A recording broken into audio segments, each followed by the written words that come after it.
This episode of What Sassy Men Say in 2024. Guys, I don't think I'm ever gonna find a man. Dating is impossible. If a man ever asks you what you bring to the table, run. Why are there so many women today who say they don't need a man?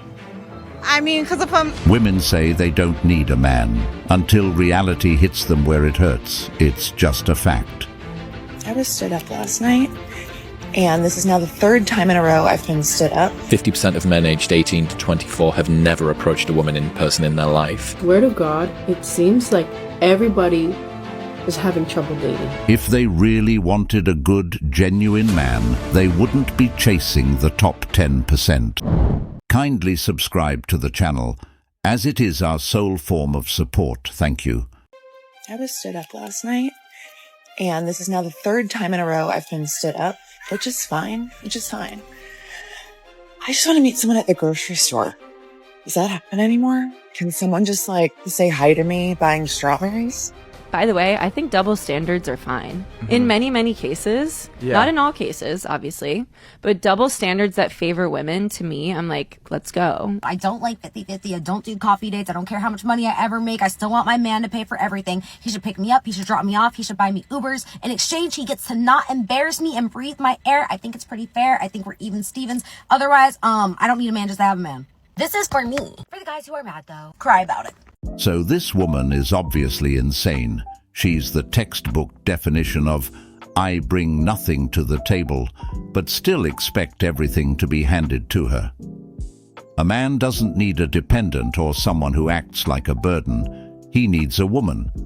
A real partner who can build with him, support him, and add value to his life.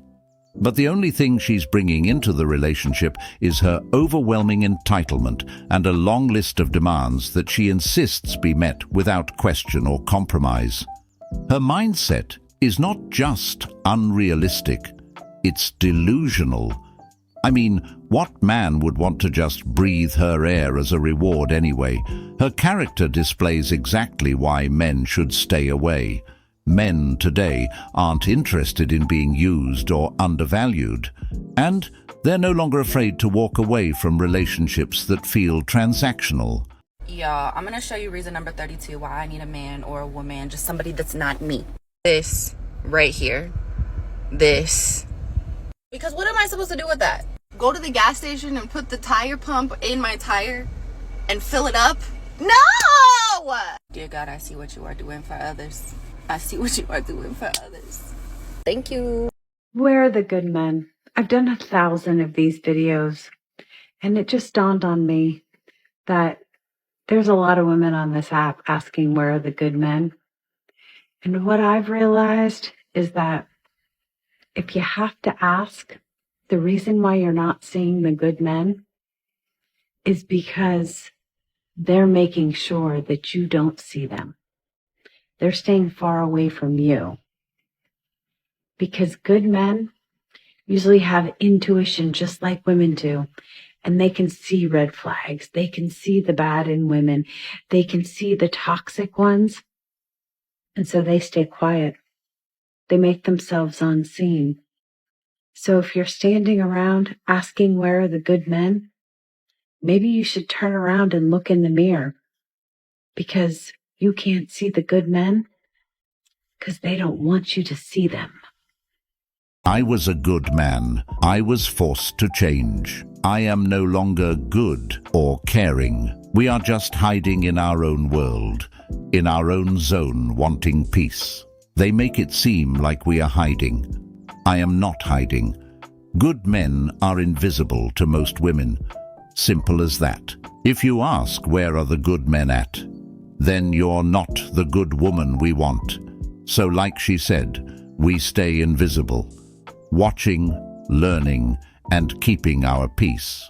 Any woman who feels the need to constantly ask, where are the good men, seriously needs to take a step back and consider the very real possibility that the issue isn't the men, it's her. The harsh truth is that you attract what you are. If she's not attracting good men, it might be because she herself is not good, at least not in the ways that matter when it comes to building a healthy, lasting relationship.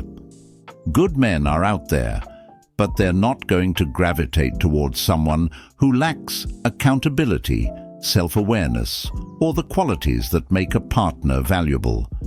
Instead of pointing fingers and blaming men for their absence, these women need to take an honest look in the mirror and ask themselves, what am I bringing to the table? Am I kind? Am I respectful? Am I emotionally stable and supportive? Because good men aren't just looking for beauty or surface-level traits. They want substance. Like if you're a man and you want to leave your house, you should have to apply for a permit. You should have to state your business, where you're going, what time you're coming back, everything. Are you stupid? Every time a man don't want to play their little goofy game, every time a man respects himself, holds himself to a standard, they want to call you sassy. Is it just me, or do the men want to be chased? Something is off. The men are a little sassy lately. This is just another shaming tactic women use because men aren't giving them the attention they crave anymore. First, they called these men feminine to try and insult them. Now they're calling them sassy, hoping it will make men feel bad and go back to chasing them. The problem is, men have had enough. They're tired of disrespect and entitlement, so they've started focusing on their own peace and happiness instead. That's what really bothers these women. They can't handle that men are walking away and setting boundaries. I was back on Hinge for 2 days and I'm already over it. Sorry, I know I look a mess. I'm about to go take a shower. But I am planning to make this sign that's like, hey, I'm single, come say hi, or DM my Instagram, blah, blah, blah. So yeah, I'm going to make that sign and just bring it to me when I go to my coffee shops because this dating app culture is not it.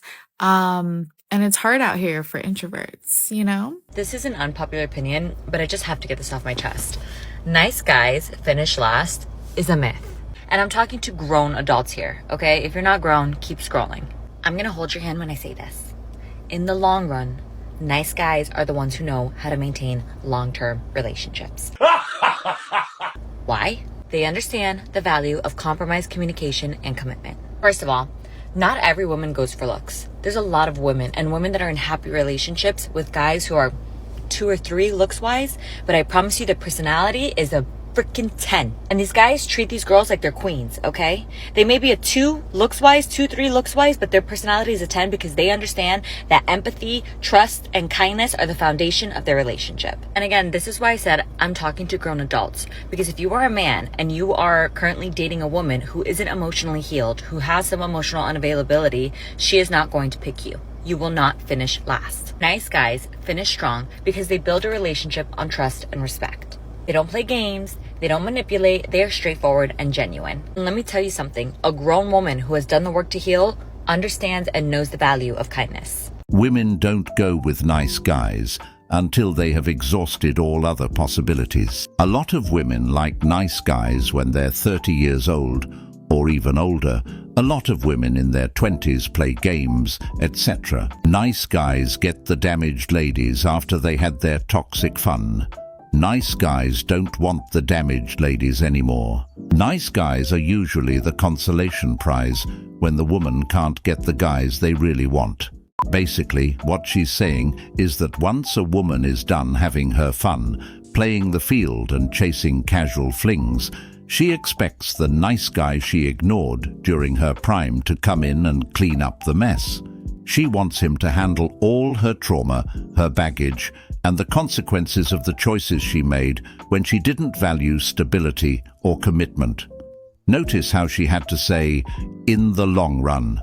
Well, it's simply because when women are in their prime, they enjoy chasing the thrills and energy the bad boys gives off.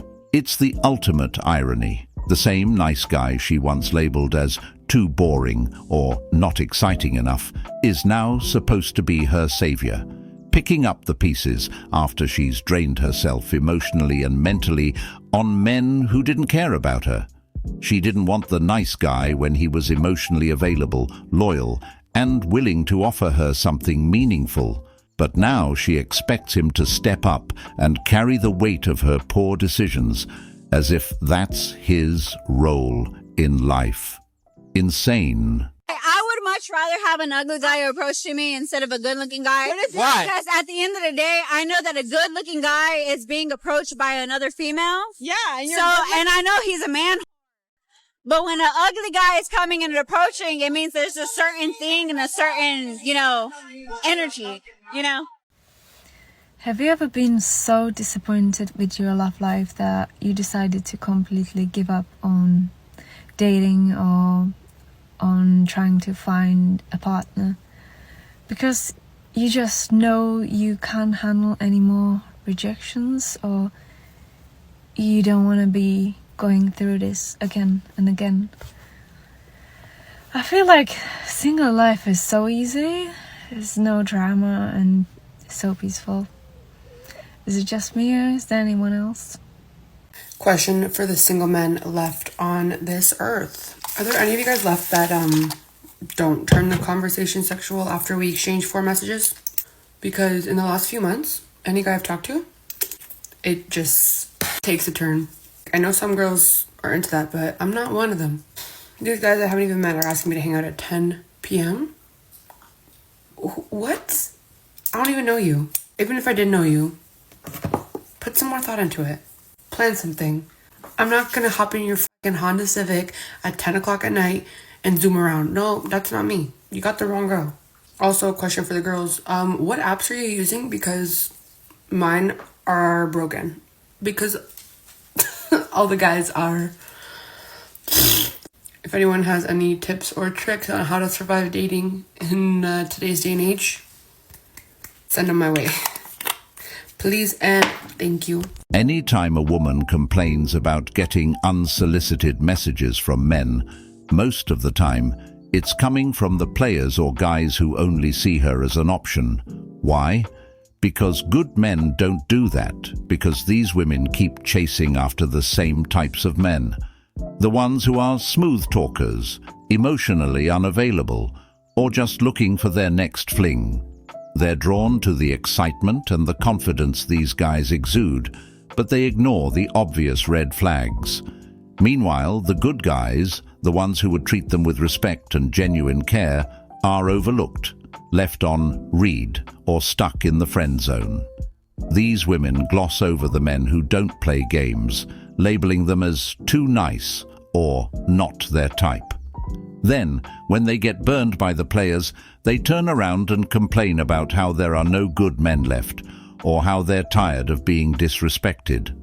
Things I wish I knew in my 20s, dating edition. Ladies, do not underestimate nice. Do not underestimate the nice guy, okay? Let me explain. When I was dating in my 20s and a guy was like too nice and I felt like he liked me too much, it almost gave me the ick. I was like, ugh, you're doing too much. And I would go for maybe the little bit hotter guy who didn't treat me as well. Sound familiar? Trust me when I say you want to marry nice, okay? When you are having a hard day, the nice guy is the one that's going to be there for you. Even when you're having a regular day, I want someone who's going to bring me my coffee in the morning, who's going to leave me a sweet note when I leave the house, hold the door for me, do all the things. And that's not to say they can't be hot and nice. All I'm saying is do not underestimate nice. If a man is asking you what you bring to the table, it's already an error.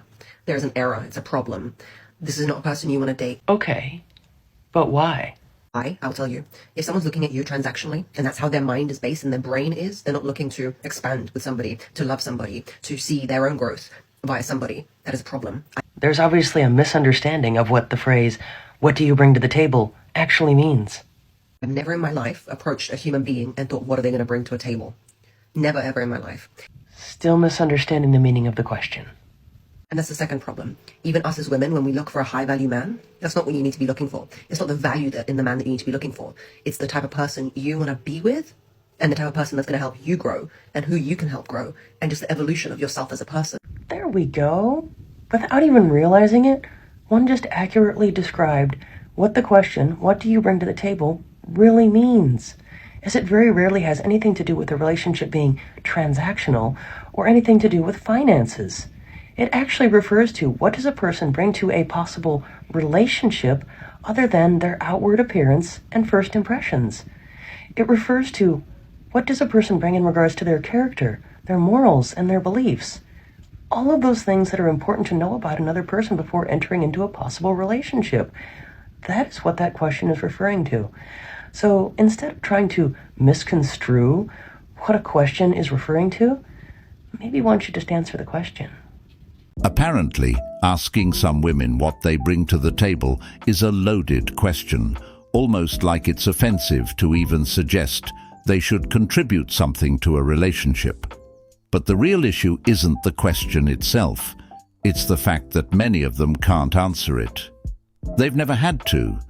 Women often have no problem asking men what kind of job they do, how much money they make, or whether they can provide financial security. These questions are essentially a litmus test to see if the man is worth their time or if they want to continue the dating process. Yet, when the tables are turned and they're asked what value they bring besides looks or presence, the conversation shifts.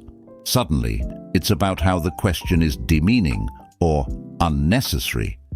It exposes a double standard where men are expected to meet a laundry list of criteria: financial stability, emotional availability, ambition, and more, while some women feel their mere existence is enough. If you are a boring, nice man, do not date.